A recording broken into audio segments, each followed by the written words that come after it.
পাল রাজবংশ। পাল রাজবংশ ছিল বাংলার ইতিহাসে সবচেয়ে দীর্ঘস্থায়ী ও প্রভাবশালী বৌদ্ধ রাজবংশ। অষ্টম শতাব্দীর মাঝামাঝি সময়ে উদ্ভূত এই রাজবংশ প্রায় 4 শতকেরও বেশি সময় ধরে বাংলা, বিহার ও উড়িষ্যার বিস্তীর্ণ অঞ্চল শাসন করে। সমাজে অরাজকতা, অভ্যন্তরীণ দ্বন্দ্ব ও ক্ষমতার লড়াই চলাকালীন সময়ে পালদের উত্থান ঘটে। জনগণের ভোটে নির্বাচিত গোপালের মাধ্যমে এই বংশ প্রতিষ্ঠিত হয়, যা ভারতীয় ইতিহাসে এক বিরল ঘটনা। পাল রাজারা বৌদ্ধ ধর্মের মহান পৃষ্ঠপোষক ছিলেন এবং নালন্দা, বিক্রমশিলা, সোমপুর মহাবিহার সহ বহু বিশাল শিক্ষা ও ধর্মীয় কেন্দ্র নির্মাণ করেছিলেন। রাজনৈতিক শক্তি, সামরিক দক্ষতা ও সাংস্কৃতিক সমৃদ্ধির সমন্বয়ে পাল সাম্রাজ্য ভারতবর্ষে এক স্থায়ী চিহ্ন রেখে গেছে। রাজা গোপাল, পাল বংশের প্রতিষ্ঠাতা। অষ্টম শতাব্দীর বাংলা ছিল গভীর রাজনৈতিক অস্থিরতা ও সামাজিক বিশৃঙ্খলার এক দীর্ঘ পর্বের মধ্য দিয়ে যাচ্ছিল। সমগ্র অঞ্চলটি তখন মাতৃতাস বা অরাজকতার যুগ নামে পরিচিত এক দুর্বিষহ সময় অতিক্রম করছিল। লঘু লঘু রাজ্যে বিভক্ত বাংলা নানা ক্ষুদ্র রাজা, সামন্ত ও স্থানীয় শক্তির হাতে ছিন্ন ভিন্ন হয়ে পড়ে। একদিকে অভ্যন্তরীণ গৃহযুদ্ধ, অন্যদিকে বহিরাগত আক্রমণ, সব মিলিয়ে সাধারণ মানুষের জীবন চরম দুঃসহ হয়ে ওঠে। ঠিক এই পরিস্থিতিতেই ইতিহাসে প্রথমবারের মতো বাংলার জনগণ সম্মিলিতভাবে একজন নেতাকে বেছে নেন তাদের শাসক হিসাবে। এই নির্বাচিত নেতাই হলেন গোপাল, পাল রাজবংশের প্রতিষ্ঠাতা, যিনি অরাজক বাংলায় স্থিতিশীলতার নতুন সূচনা করেন। গোপালের উৎপত্তি সম্পর্কে বিভিন্ন মত রয়েছে। কেউ কেউ তাকে কদম্ব বংশীয় বলে মনে করেন, কেউ বা বাংলার কোনো প্রাচীন সামন্ত পরিবারে তার জন্ম বলে উল্লেখ করেছেন।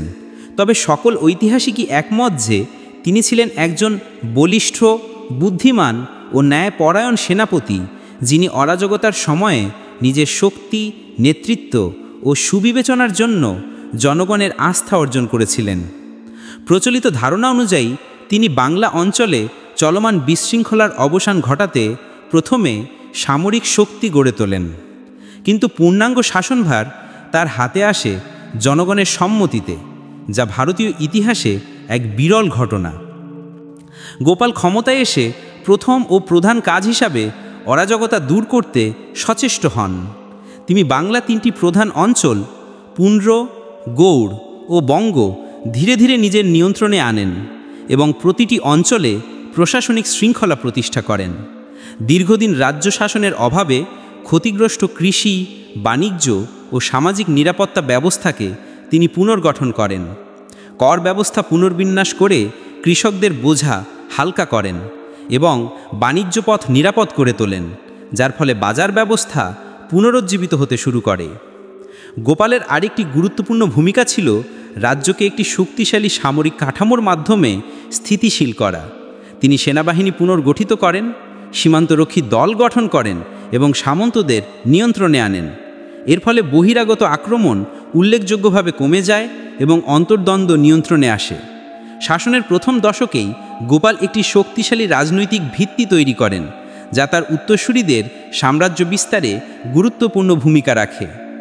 তিনি বৌদ্ধ ধর্মের প্রতি গভীরভাবে অনুরক্ত ছিলেন এবং বৌদ্ধ শিক্ষা প্রতিষ্ঠানগুলোর উন্নয়নে আশ্রয়দাতা হিসেবে পরিচিত হন। তার পৃষ্ঠপোষকতায় বহু বিহার, মঠ ও ধর্মীয় কেন্দ্র পুনর্নির্মিত বা সম্প্রসারিত হয়।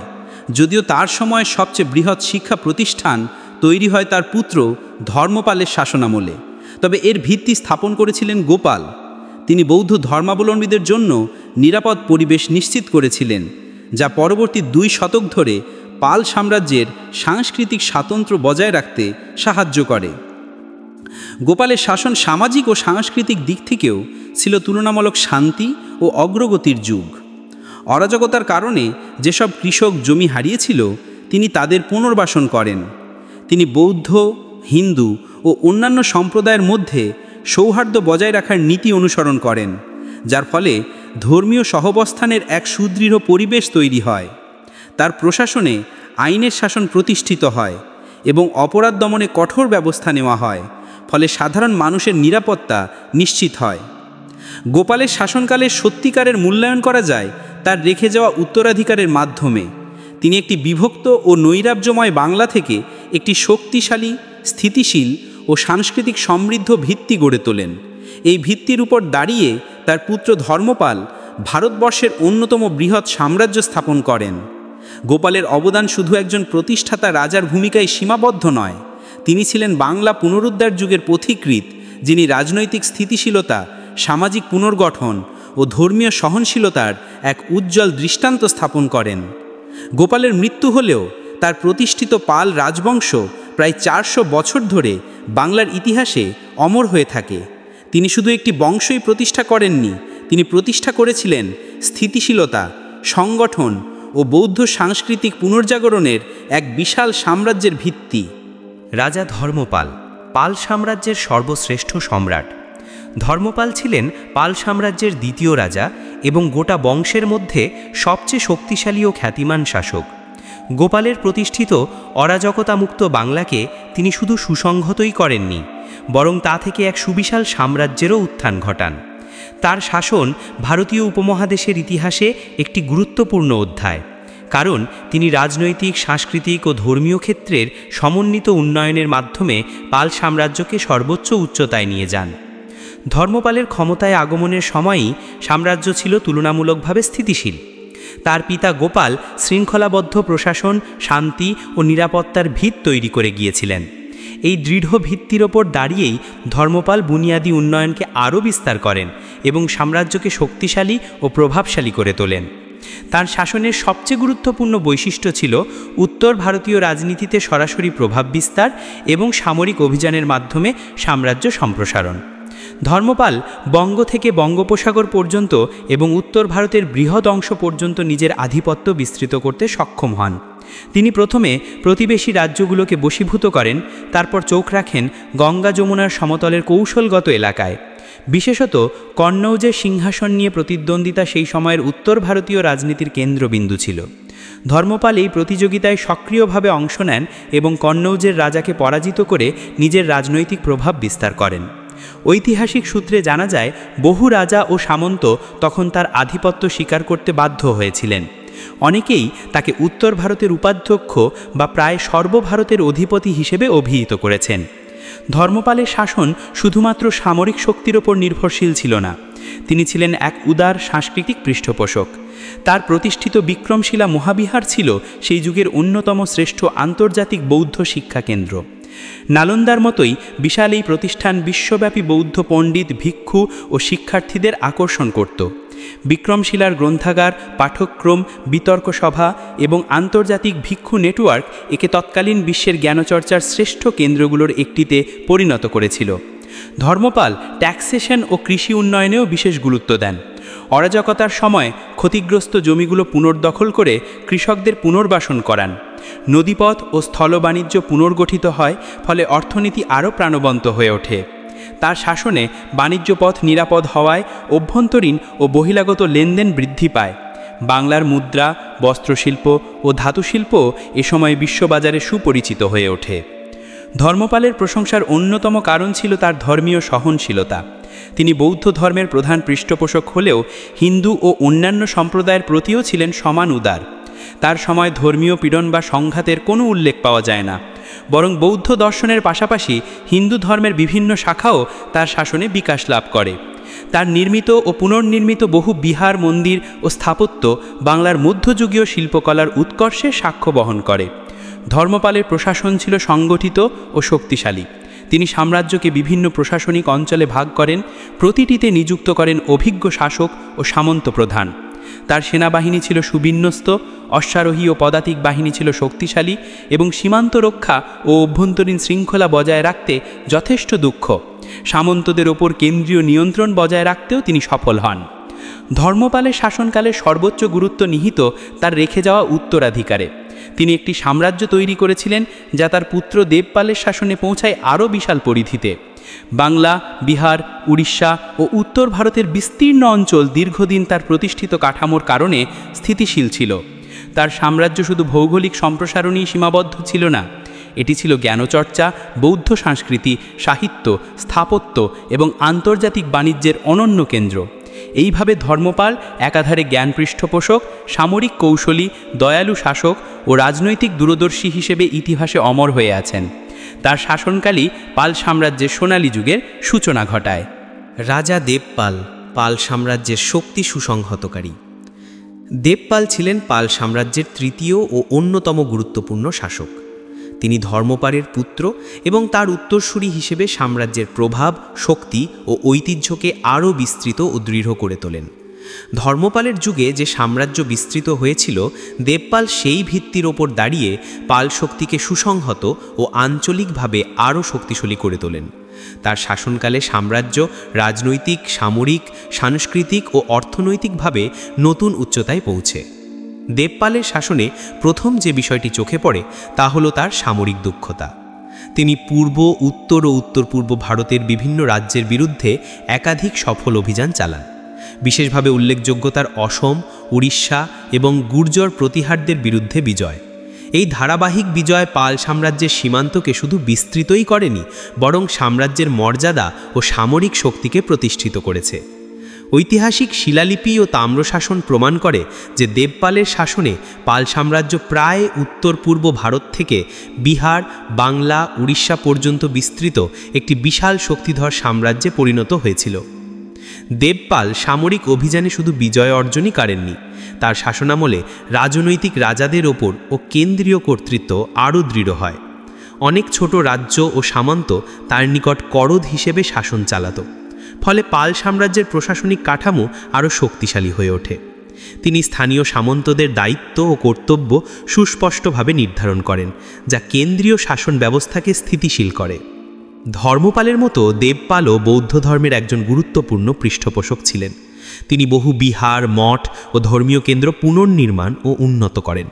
তার শাসনামলে বিক্রমশিলা মহাবিহার আরও শক্তিশালী হয় এবং নালন্দা মহাবিহারের পুনর্জাগরণ ঘটে। তার দেওয়া অনুদান ও ভূমিদান সে সময়ের বৌদ্ধ ভিক্ষু সমাজকে আর্থিকভাবে স্বাবলম্বী করে তোলে। শিলালিপিতে উল্লেখ আছে, দেবপাল শ্রীলঙ্কা, জাভা ও সুমাত্রার সঙ্গে ধর্মীয় যোগাযোগ স্থাপন করেন, যা পাল সাম্রাজ্যকে একটি আন্তর্জাতিক বৌদ্ধ নেটওয়ার্কের অংশে পরিণত করে। বিদেশি বৌদ্ধ পণ্ডিতরা তার শাসনকে শান্তি, পাণ্ডিত্য এবং শিক্ষার এক উজ্জ্বল যুগ হিসেবে বর্ণনা করেন। দেবপালের প্রশাসন ছিল অত্যন্ত সংগঠিত। তিনি রাজ্যকে বিভিন্ন প্রশাসনিক অংশে ভাগ করেন এবং প্রতিটিতেই যোগ্য ও বিশ্বস্ত কর্মচারী নিয়োগ দেন। তিনি বিচার ব্যবস্থা উন্নত করেন, অপরাধ দমনে কড়া আইন প্রয়োগে সক্ষম হন এবং কর ব্যবস্থা সংস্কার করেন। কর ব্যবস্থার শৃঙ্খলা কৃষক ও বণিকদের ওপর অযথা বোঝা সৃষ্টি করেনি, বরং অর্থনীতির ভারসাম্য বজায় রাখতেও সাহায্য করেছে। অর্থনৈতিক দিক থেকেও দেবপালের শাসনকাল ছিল সমৃদ্ধির। বাণিজ্য পথে নিরাপত্তা নিশ্চিত করার ফলে অভ্যন্তরীণ ও বহিরাগত বাণিজ্য বৃদ্ধি পেয়েছে। বাংলার পাট, তুলো, ধাতু, মৃৎশিল্প, নৌবাণিজ্য উল্লেখযোগ্য উন্নতি লাভ করে। গঙ্গা ব্রহ্মপুত্রের জলপথও আবারও বাণিজ্যের প্রধান সেতুবন্ধনে পরিণত হয়। এই কারণে সাম্রাজ্যের আয় বৃদ্ধি পায় এবং জনগণের মধ্যে অর্থনৈতিক স্থিতি তৈরি হয়। দেবপালের শাসনে ধর্মীয় সহনশীলতা বজায় ছিল।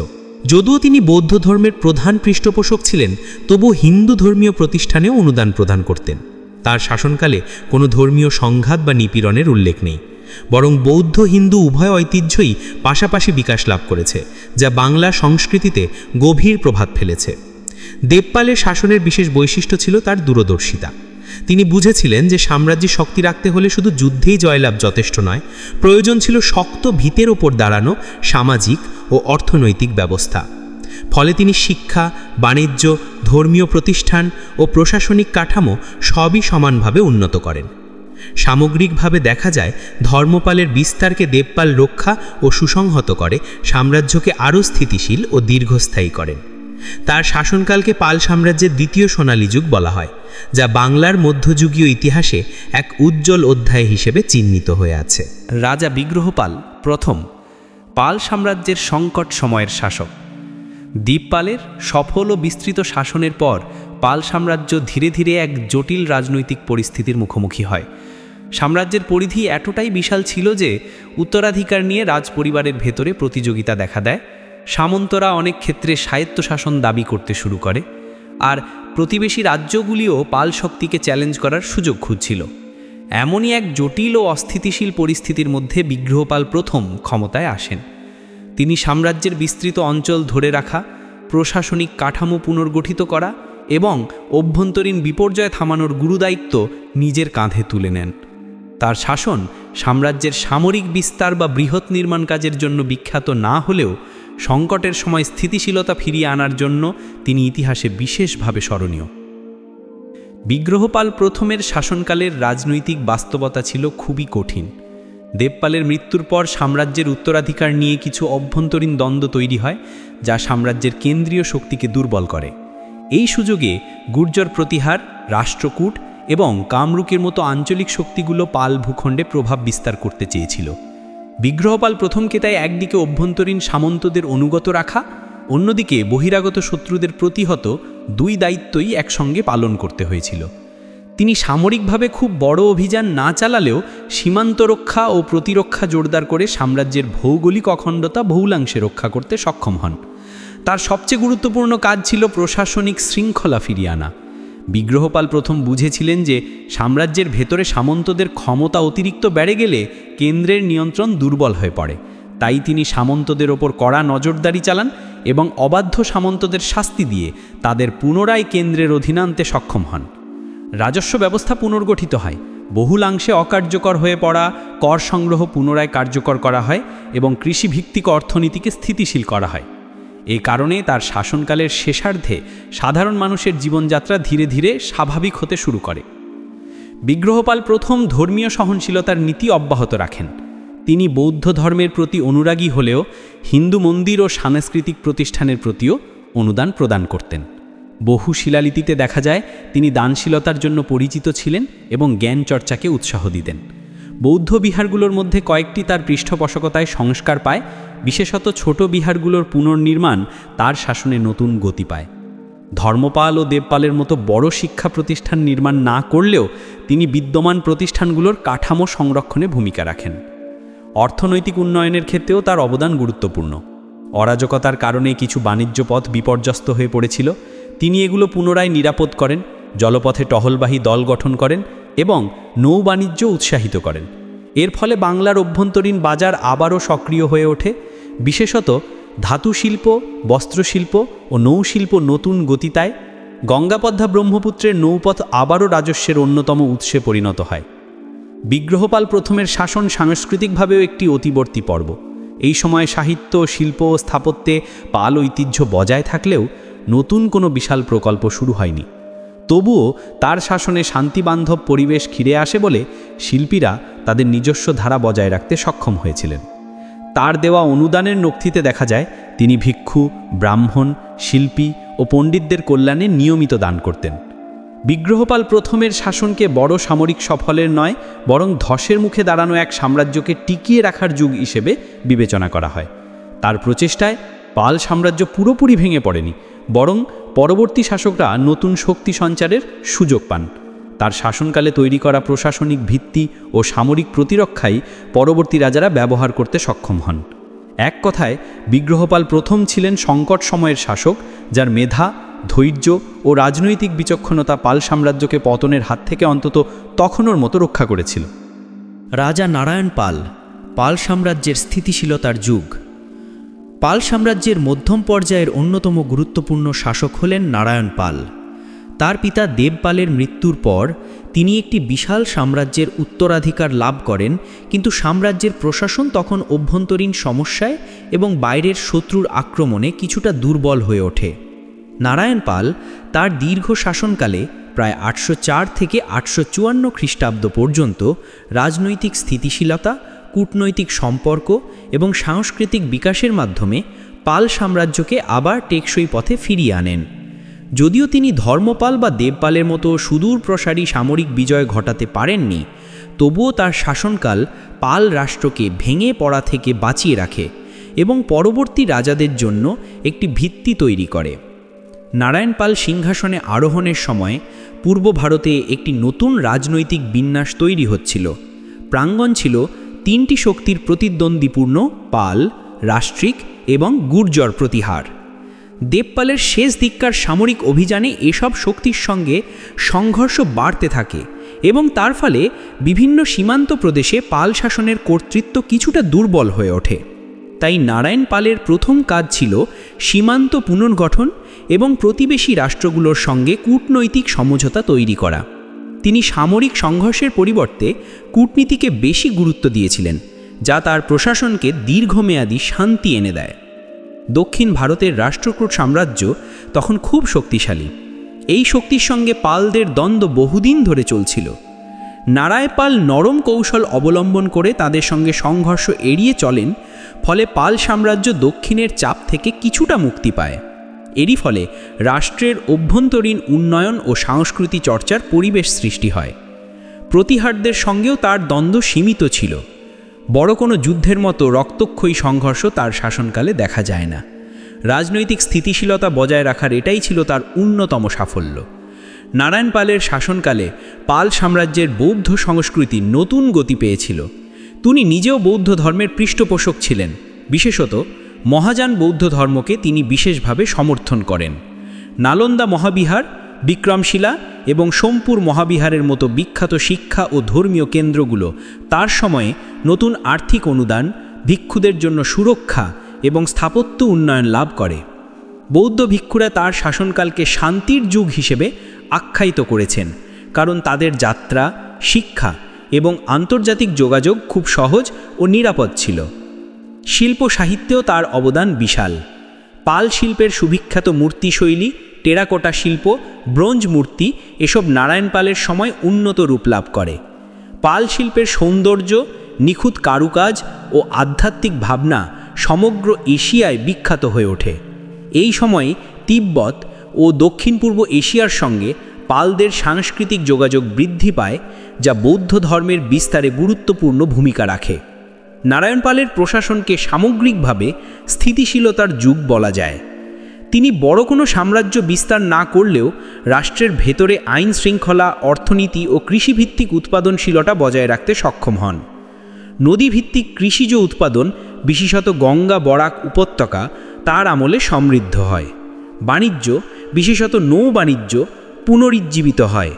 এই অর্থনৈতিক স্থিতিশীলতাই পাল সাম্রাজ্যকে পরবর্তী সময়ের পুনরুত্থানের ভিত্তি দেয়। তবে তার শাসনকাল পুরোপুরি সমস্যামুক্ত ছিল না। কিছু সীমান্ত প্রদেশে বিদ্রোহ দেখা দিয়েছিল এবং একসময় জাতিগত ও সামন্ত শক্তির উত্থান কেন্দ্রীয় ক্ষমতাকে চ্যালেঞ্জ করে। তবুও নারায়ণ পাল দক্ষ প্রশাসনের মাধ্যমে এই বিদ্রোহগুলোকে সামাল দিতে সক্ষম হন। রাজ্যের বিশালতা সামলানো কঠিন হলেও তিনি কেন্দ্রীয় শাসন টিকিয়ে রাখেন।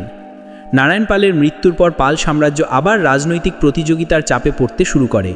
তবে তিনি এমন একটি ভিত্তি তৈরি করে গেছেন, যার উপর দাঁড়িয়ে তার পুত্র মহিপাল প্রথম পাল সাম্রাজ্যের পুনরুত্থান ঘটাতে সক্ষম হন।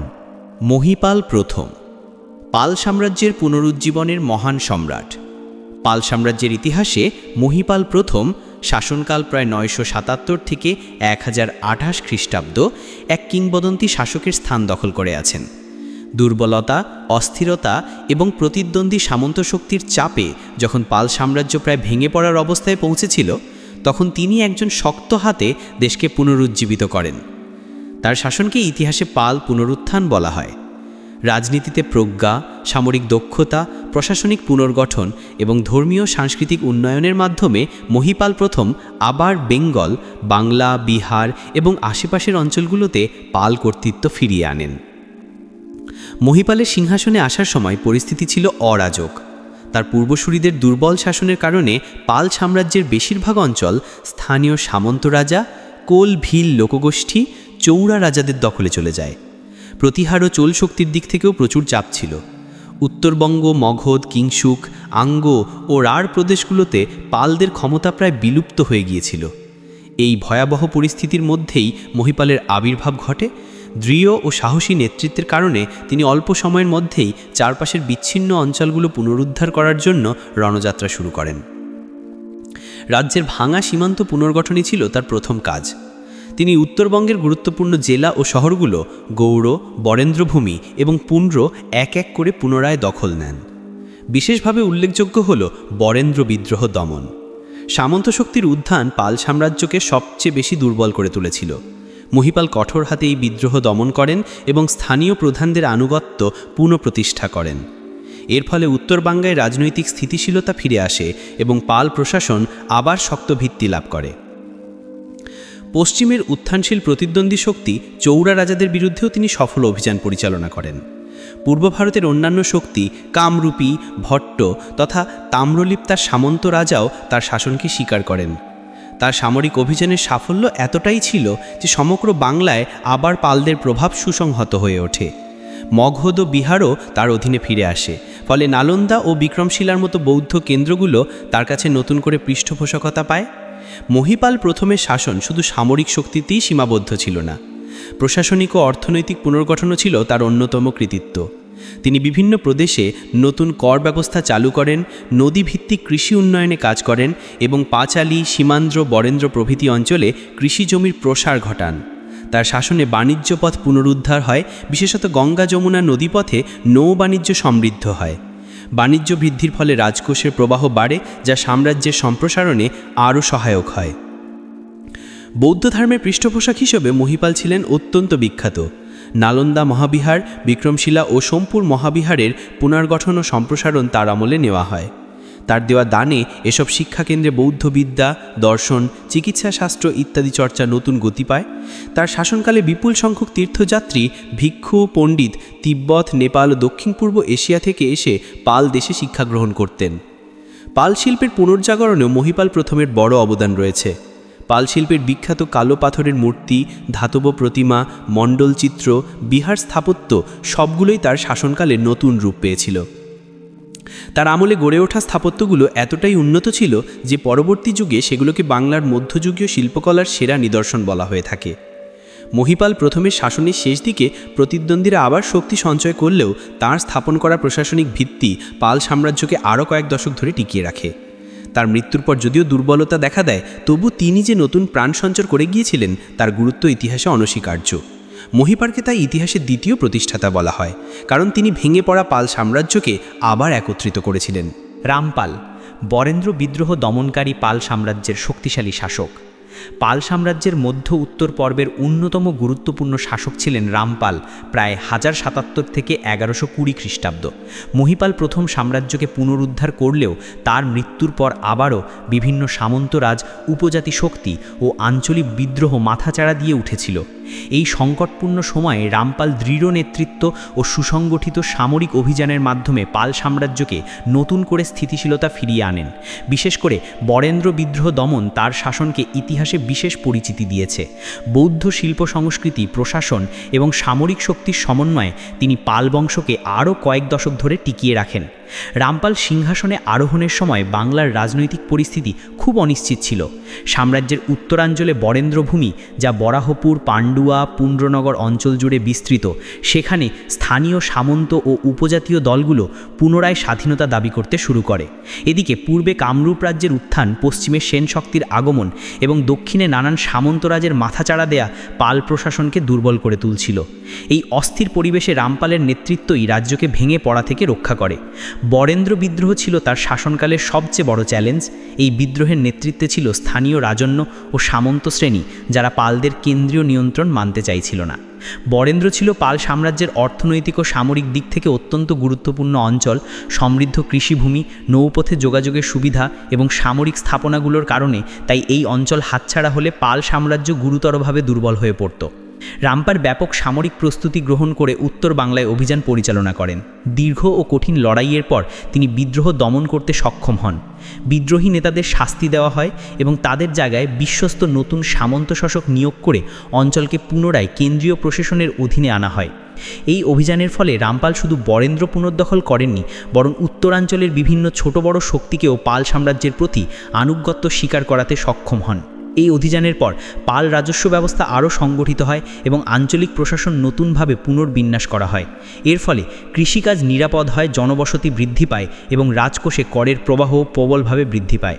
রামপালের শাসনকালে পাল সাম্রাজ্যের সাংস্কৃতিক দিক থেকেও সমৃদ্ধ হয়ে ওঠে।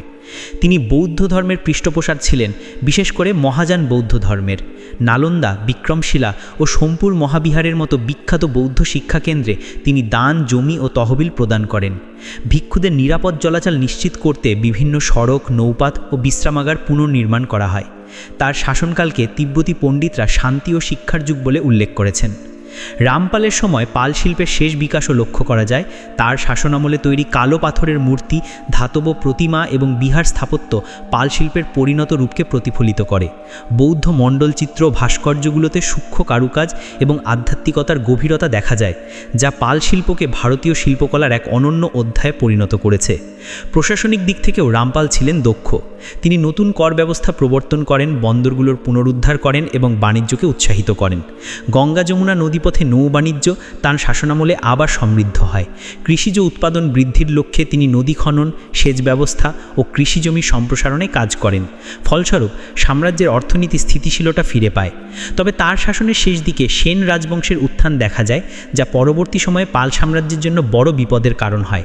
তবুও রামপালের দৃঢ় নেতৃত্ব সাম্রাজ্যকে আরও কয়েক দশক ধরে অস্তিত্ব বজায় রাখতে সাহায্য করে। তার মৃত্যুর পর পাল শক্তি দ্রুত দুর্বল হয়ে যায়, তবে ইতিহাসে তিনি পরিচিত পাল সাম্রাজ্যের শেষ শক্তিশালী সম্রাট হিসেবে। মদন পাল, পাল বংশের শেষ উল্লেখযোগ্য শাসক। পাল সাম্রাজ্যের পতন পর্বের অন্যতম প্রভাবশালী শাসক ছিলেন মদন পাল, প্রায় 1139 থেকে 1161 খ্রিস্টাব্দ।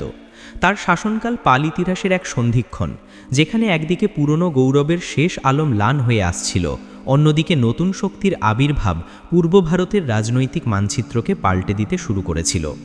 মদন পাল ছিলেন সেই শেষ শাসক যিনি রাজনৈতিক সংকটের মুখোমুখি হয়েও পাল সাম্রাজ্যের মর্যাদা রক্ষা করতে সচেষ্ট ছিলেন। যদিও তিনি সাম্রাজ্যকে আগের শক্তিতে ফিরিয়ে আনতে পারেননি, তার শাসনকালের দৃঢ়তা পাল বংশকে আর কয়েক দশক টিকিয়ে রেখেছিল। মদন পাল যখন সিংহাসনে আরোহণ করেন, তখন পাল সাম্রাজ্যের অবস্থা অত্যন্ত নাজুক। দক্ষিণে সেন রাজবংশ দ্রুত শক্তিশালী হয়ে উঠছিল। বল্লাল সেনের নেতৃত্বে সেনরা বাংলা, বঙ্গীয় উপকূল অঞ্চল এবং নদিয়া, বিক্রমপুর অঞ্চলে প্রভাব বিস্তার শুরু করেছিল। পশ্চিমে গাহাদবল ও অন্যান্য আঞ্চলিক শক্তি সামরিক চাপ তৈরি করছিল। অভ্যন্তরে অনেক সামন্ত স্বার্থ ও প্রাদেশিক বিদ্রোহ কেন্দ্রীয় ক্ষমতাকে চ্যালেঞ্জ করছিল। এমন অস্থিরতার মধ্যে মদন পালকে একটি ভেঙে পড়া সাম্রাজ্য সামাল দিতে হয়েছিল। মদন পালের অন্যতম বড় চ্যালেঞ্জ ছিল সেন সাম্রাজ্যের উত্থান। বল্লাল সেন খুব সুসংগঠিত সামরিক ও প্রশাসনিক ক্ষমতা নিয়ে পূর্ব বাংলা দখল করতে শুরু করেন। মদন পাল প্রথমে কূটনৈতিক উপায়ে সেন শক্তিকে নিয়ন্ত্রণ করার চেষ্টা করেন, কিন্তু সেন রাজ্যের দ্রুত বিস্তার পাল প্রশাসনকে উত্তরাঞ্চলে সরিয়ে আনতে বাধ্য করে। তবুও মদন পাল উত্তরবঙ্গ, বরেন্দ্র, পুন্ড্র, গৌড় অঞ্চলে পালদের নিয়ন্ত্রণ দৃঢ় রাখেন। তিনি সামরিক শক্তি পুনর্গঠন করেন, বিশেষ করে উত্তরাঞ্চলে নতুন দুর্গ, শহর ও রণকৌশলী কেন্দ্র নির্মাণ করে সেন বাহিনীর অগ্রযাত্রা ধীর করেন। তার শাসনকালের গুরুত্বপূর্ণ ঘটনা হল বরেন্দ্র অঞ্চলে পাল কর্তৃত্ব পুনঃস্থাপন। রামপালের সময়কার বিদ্রোহ দমন করা হলেও পরে আবার কিছু আঞ্চলিক শক্তি মাথাচাড়া দেয়। মদন পাল কঠোর সামরিক অভিযান পরিচালনা করে বরেন্দ্র ভূমিকে পুনরায় আনুগত্যে আনেন।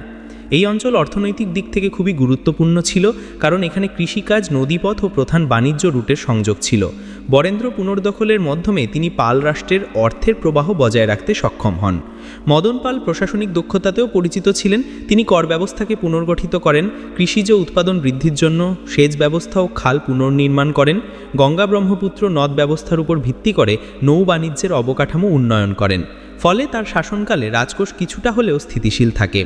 সাম্রাজ্য ছোট হয়ে এলেও প্রশাসনিক সুদৃঢ়তা পাল শক্তিকে পুরোপুরি পতনের হাত থেকে কিছুদিন রক্ষা করে। ধর্ম সংস্কৃতির ক্ষেত্রে মদন পাল ছিলেন অত্যন্ত পৃষ্ঠপোষক। তার শাসনকালে নালন্দা, বিক্রমশিলা ও সোমপুর মহাবিহারগুলি এখনও কার্যকর ছিল, যদিও আগের মতো আন্তর্জাতিক গুরুত্ব ছিল না। তিনি বৌদ্ধ ভিক্ষুকদের অনুদান প্রদান করতেন এবং পাল শিল্পকে টিকিয়ে রাখার চেষ্টা করতেন। কালো পাথরের মূর্তি, ব্রোঞ্জের প্রতিমা ও মণ্ডলচিত্রে তার সময়কার সূক্ষ্ম কারুকাজ দেখা যায়। এগুলো পাল শিল্পের শেষ পরিণত রূপকে তুলে ধরে। মদন পালের শাসনে সাহিত্য যথেষ্ট সমৃদ্ধ ছিল। পণ্ডিতরা তার সভায় সমাদৃত হতেন। বৌদ্ধ দার্শনিকদের পাশাপাশি ব্রাহ্মণ পণ্ডিতদেরও তিনি সমানভাবে সম্মান দিতেন। ধর্মীয় সহনশীলতা ছিল তার নীতির গুরুত্বপূর্ণ দিক, যা পাল বংশের ঐতিহ্যেরই ধারাবাহিকতা। তার শাসনকালের শেষ দিকে সেন সাম্রাজ্যের শক্তি এতটাই বৃদ্ধি পায় যে পাল সাম্রাজ্য মূলত উত্তরাঞ্চল পর্যন্ত সীমাবদ্ধ হয়ে পড়ে। বল্লাল সেন ও লক্ষণ সেন পূর্ব ও মধ্য বাংলার বিশাল অংশ নিজেদের অধীনে নিয়ে নেন। এর ফলে পাল সাম্রাজ্য ভৌগোলিকভাবে ছোট হয়ে এলেও মদন পাল শেষ পর্যন্ত রাজ্যের স্বাধীন অস্তিত্ব বজায় রাখেন। তিনি কেন্দ্রীয় ক্ষমতাকে যতটা সম্ভব কার্যকর রাখেন এবং পাল বংশের মর্যাদা রক্ষা করেন। মদন পালের মৃত্যুর পর পাল সাম্রাজ্য দ্রুত পতনের দিকে এগিয়ে যায়। তার উত্তরসূরিরা শক্তিশালী সেন রাজবংশের প্রতিযোগিতায় টিকে থাকতে পারেনি। সেই কারণে ইতিহাসে মদন পালকে শেষ উল্লেখযোগ্য পাল শাসক বলা হয়। তিনি ছিলেন পাল বংশের শেষ আলো, যিনি পতন সীমায় দাঁড়িয়ে একটি সাম্রাজ্যকে যতটা সম্ভব টিকিয়ে রেখেছিলেন। পাল বংশের উপসংহার। পাল বংশ ভারতীয় উপমহাদেশের ইতিহাসে এক অনন্য অধ্যায়। প্রায় 4 শতাব্দীর শাসনকালে এই বংশ শুধু বাংলা ও বিহারের রাজনৈতিক মানচিত্রকেই পাল্টে দেয়নি, একই সঙ্গে ধর্ম, সংস্কৃতি, শিল্প, শিক্ষা এবং আন্তর্জাতিক বৌদ্ধ জগতেও গভীর ছাপ রেখে গেছে। এই বংশের পথচলা শুরু হয় অরাজকতার ভেতর থেকে, যেখানে গোপাল জনগণের সমর্থন নিয়ে বাংলায় স্থিতিশীলতা প্রতিষ্ঠা করেন। এরপর ধর্মপাল ও দীপপালের মতো শক্তিশালী সম্রাটরা সাম্রাজ্যকে বিস্তার করে পূর্ব ভারতের সর্বাধিক প্রভাবশালী রাষ্ট্রে পরিণত করেন। তাদের শাসনে পাল সাম্রাজ্য গঙ্গা তীর অঞ্চল ছাড়িয়ে মধ্য ভারত, আসাম, উড়িষ্যা এবং নেপালের দিকে পর্যন্ত বিস্তৃত হয়। পালেরা শুধু সামরিক দিক থেকেই নয়, সাংস্কৃতিক দিক থেকেও ভারতে এক স্বর্ণযুগ সৃষ্টি করেন। তাদের পৃষ্ঠপোষকতায় নালন্দা, বিক্রমশিলা ও সোমপুর মহাবিহারের মতো বিশ্ববিখ্যাত শিক্ষাকেন্দ্রগুলো বিকশিত হয়, যা শত শত বছর ধরে এশিয়ার বৌদ্ধ বিদ্যার কেন্দ্র হিসেবে প্রতিষ্ঠিত থাকে। পাল শিল্প, বিশেষত কালো পাথরের প্রতিমা, ব্রোঞ্জের মূর্তি, টেরাকোটা শিল্প ও বিহার স্থাপত্য সারা বিশ্বের শিল্পবিজ্ঞানে এখনও অনন্য উদাহরণ হিসাবে বিবেচিত হয়। যদিও সাম্রাজ্যে পরবর্তী সময় রাজনৈতিক দুর্বলতার মুখোমুখি হয়েছিল, তবুও মহিপাল প্রথমের মতো শাসকরা সেই পতন রোধে পুনর্জীবন ঘটান। কিন্তু 12 শতকে সেন রাজবংশের উত্থান, সামন্ত শক্তির বৃদ্ধি এবং বহিরাগত আগ্রাসনের কারণে পাল শক্তি ক্রমে ক্ষয় হতে থাকে। মদন পাল ছিলেন সেই শেষ আলো, যিনি কঠিন পরিস্থিতির মধ্যেও পাল সাম্রাজ্যের মর্যাদা ধরে রাখার চেষ্টা করেছিলেন। তার মৃত্যুর পর পাল বংশের পতন অনিবার্য হয়ে ওঠে এবং সেনরা বাংলার রাজনৈতিক নিয়ন্ত্রণ গ্রহণ করে। তবুও পালেদের উত্তরাধিকার আজও জীবন্ত। তারা ভারতীয় উপমহাদেশকে একটি দীর্ঘস্থায়ী সাম্রাজ্য উপহার দেয়, যা স্থিতিশীলতা, ধর্মীয় সহনশীলতা এবং সাংস্কৃতিক সমৃদ্ধির উদাহরণ হয়ে দাঁড়িয়েছিল। বৌদ্ধ ধর্মের বিস্তার, আন্তর্জাতিক শিক্ষা বিনিময়, মঠ সংস্কৃতির সমৃদ্ধি ও পাল শিল্পের সুবর্ণ যুগ সব মিলিয়ে পাল সাম্রাজ্য দক্ষিণ এশিয়ার ইতিহাসে স্থিতিশীলতা, জ্ঞান ও সংস্কৃতির একটি শক্তিশালী ভিত্তি তৈরি করে। আজকের এই ইতিহাস সফরটি যদি আপনার ভালো লেগে থাকে, তবে একটি লাইক দিয়ে আমাদের উৎসাহিত করুন। আপনার প্রতিটি লাইক আমাদের পরবর্তী ভিডিও বানানোর অনুপ্রেরণা। এই গুরুত্বপূর্ণ ঐতিহাসিক গল্পটি আপনার বন্ধু এবং পরিবারের সাথে শেয়ার করুন, যাতে তারাও অতীতের এই শিক্ষা সম্পর্কে জানতে পারে।